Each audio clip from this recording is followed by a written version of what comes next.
Hello नमस्कार, this is Subhash Yadav. आज हम बात करने वाले हैं जो आपके बोर्ड एग्जाम है उसमें आप जाने से पहले आप अपने 7 चीज़ों को ध्यान में रखना है जो आपके कम से कम 5 से 10 मार्क्स आपको इंक्रीज कर सकता है। तो नंबर 1, सबसे पहले जो आप पेन ले जा रहे हैं अपने, तो पेन के लिए आप कम से कम 1 से 2 दिन पहले जो पेन ले जा रहे हैं उनके लिए चला के देख लें अपनी जो कॉपी है जिस पे आप प्रैक्टिस करके देख रहे हैं। क्या होगा, जब आप नई पेन ले जाते हैं तो उसकी जो नोक होती है काफ़ी शार्प होती है। जब वो शार्प होती है तो चलाने में थोड़ी प्रॉब्लम आती है। तो उस चीज़ को आप ध्यान रखना है, पहले से आप इसको चला के देख लें जो पेन ले जा रहे हैं। टिप्स नंबर 2, जब आप एग्जाम सेंटर पे जा रहे हैं तो उसके कम से कम 30 से, मैं कहता हूँ 30 से 1 घंटा पहले आपको पढ़ना बंद कर देना चाहिए। क्या करते हैं कुछ लोग, कुछ स्टूडेंट होते हैं वो एग्जाम में अंदर जाते हैं तब भी कुछ से 1 या 2 मिनट पहले तक भी पढ़ते रिवीजन करते रहते हैं। तो उन पर क्या प्रॉब्लम आती है, जब वो एग्जाम को लिखने बैठते हैं तो उनके जो पीछे का जो याद किया होता है वो ब्लैंक हो जाते हैं, कुछ याद ही नहीं आता।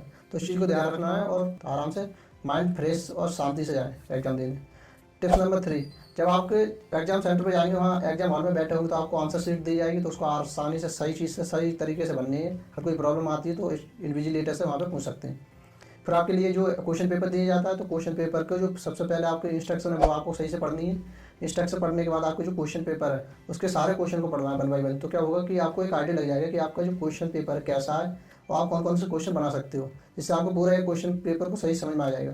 तो उसी हिसाब से आप एक जगह पर टाइम ना बिताओगे। चौथी जो टिप्स है वो आपके लिए, जो सबसे पहले आपको जो आसान क्वेश्चन है उनको सॉल्व करना जो आपसे बन रहे हो। धीरे धीरे आसान क्वेश्चन करने, फिर उससे हाई, फिर सबसे टफ क्वेश्चन लगे। उसके लिए पहले एक बार आसान वाले क्वेश्चन कर लेने, फिर मीडियम, फिर हाई वाले। इस फ्लो में करना है तो आपका जो कॉन्फिडेंस है काफ़ी बिल्ड होगा, क्योंकि स्टार्टिंग में क्वेश्चन आपको बनने स्टार्ट हो जाएंगे। टिप्स नंबर 5, जब आप एग्जाम में जो क्वेश्चन का आंसर लिखें, जो जितने मार्क्स का क्वेश्चन है उसी के हिसाब से अपना आंसर लिखें। जैसे 2 मार्क्स का तो उसमें 3 लाइन मैक्सिमम लिखें।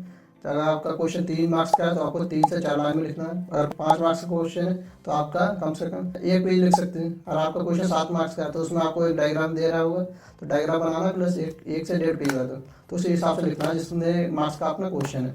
ऐसा नहीं कि भावनाओं में आ जाए कि आपका ये क्वेश्चन है 2 मार्क्स का, आपने उसके 1 पेज बना दिया तो आपके बाद के जो टाइम है उसकी कमी पड़ रही होगी आपको जो टोटल बाकी क्वेश्चन करने में, तो आपको पेपर छूट भी सकता है। तो इस चीज़ को ध्यान रखना है। टिप्स नंबर 6, जब आप किसी क्वेश्चन में अटक जाते हैं तो उस क्वेश्चन को अटक के उसी पे नहीं टिक रहने वाले 15 से 20 मिनट आपने लगा दिया तो भी क्वेश्चन नहीं बनाने तो दिक्कत आ सकती है। तो आपको जो आप क्वेश्चन में आप अटक रहे हैं तो उसको छोड़ के अगले क्वेश्चन के लिए जंप कर सकते हैं, तो नेक्स्ट क्वेश्चन को करें, तो इससे कि आपका टाइम भी बचेगा। अगर आपको टाइम मिलता है लास्ट में उस क्वेश्चन को दोबारा से ट्राई करें। टिप्स नंबर 7, जब आप पेपर पढ़ रहा है तो क्वेश्चन पेपर को केयरफुली पढ़ना है। क्वेश्चन के लिए खासतौर पर जब क्वेश्चन का जो आंसर दे रहे हो उस क्वेश्चन को सही से पढ़ना है। उसमें क्या होता है, कभी कभी कुछ शब्द होते हैं जैसे नहीं, नॉट, केमिकल रिएक्शन नहीं है, तो क्या करते हैं ज़्यादातर स्टूडेंट जल्दी जल्दी पढ़ते हैं तो वो भूल जाते हैं कि इनमें से कौन सी नहीं है, तो नहीं को भूल जाते हैं। तो वो टिक लगा जाते हैं कि कौन सी केमिकल रिएक्शन है। तो जो नई शब्द है इस चीज़ को काफ़ी से गौर से देखना है आपके लिए। लास्ट में जब आप क्वेश्चन कर रहे हैं, क्वेश्चन करने सारे क्वेश्चन हो जाने के बाद क्या करना है, आपको लगभग 15 से 20 मिनट आपको टाइम निकालना है, जिससे कि अपना जो आंसर शीट लिखी है, आपने क्वेश्चन लिखा है, आंसर लिखे, उनको दोबारा से सारे को रिवाइज करना, देख लेना कौन कौन से कर लिए हैं, कौन कौन से बच गए हैं। तो उन्हें दोबारा रीचेक करना है जो आपने कैलकुलेशन वाले क्वेश्चन थे, जो कैलकुलेशन उसे रीचेक करना है। तो इन्हीं सारी चीज़ों को आपको ध्यान में रखना है। आपको एग्जाम से पहले आपको अच्छी से नींद लेनी है, 7 से 8 घंटे जितने पॉसिबल हो। और जब एग्जाम में जाए तो कम खाना खा गया, ज़्यादा खाना खाएगा तो वहाँ पर नींद आएगी आपके लिए। तो इस चीज़ को ध्यान रखना है। आपके पास कोई चीटिंग मटेरियल नहीं होना चाहिए। और अवॉइड करें, जब आप क्वेश्चन लिख रहे हैं तो क्वेश्चन पेपर पर लिखने की कम कोशिश करें, क्योंकि क्वेश्चन पेपर लिखना मना कर किया जाता है अक्सर एग्जाम में। तो आपको इन चीज़ों को ध्यान रखना है। कौन कौन सी चीज़ आपके लिए एग्जाम में जो पेन ले जा रहे हैं तो आपको चला के देखना पहले। दूसरी चीज़, आपको जब क्वेश्चन पेपर को आराम से सही से पढ़ना है, उसके इंस्ट्रक्शन और जो क्वेश्चन है उनको सही से पढ़ना है। इसमें नो या नॉट शब्द या नहीं वाले चीज़ों को ध्यान रखना है, नहीं तो आप क्वेश्चन गलत हो जाएगा। और कौन सा आपको जो क्वेश्चन है जितने मार्क्स का क्वेश्चन उसी के हिसाब से आपको लिखना है। टाइम का मैनेजमेंट का ध्यान रखना है। और आपको क्वेश्चन को जो स्टार्टिंग में आप आसान क्वेश्चन करने के बाद के आप डिफिकल्ट क्वेश्चन कर सकते हैं। और लास्ट में मैं आपको कहना चाहूँगा, जब आप क्वेश्चन कर रहे हैं तो उसको सीक्वेंस में करें, जैसे पहला, दूसरा, तीसरा क्वेश्चन। मान लो तीसरे क्वेश्चन में लगता है कि अभी नहीं हो सकता, लेकिन उसको सही से दोबारा से किया जाए तो हो सकता है, तो वहाँ पर आप लाइन छोड़ सकते हैं। जैसे कोई 2 नंबर का तो आप 3 से 4 लाइन छोड़ सकते हैं। जैसे आप चौथा क्वेश्चन है कोई पता ही नहीं होगा तो उसके लिए छोड़ दें।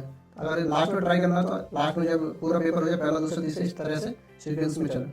और लास्ट में जो क्वेश्चन रह गया उसको लास्ट में ट्राई करें, जिससे आपका एक सीक्वेंस बना रहेगा। जब टीचर चेक करेगा तो उससे काफ़ी आसानी रहेगी, और टीचर को आसान रहेगी तो आपको मार्क्स भी सही से दिए जाएंगे। तो जी आपको ध्यान रखना है, एग्जाम दे के आए बढ़िया से। तब तक ऑल द बेस्ट।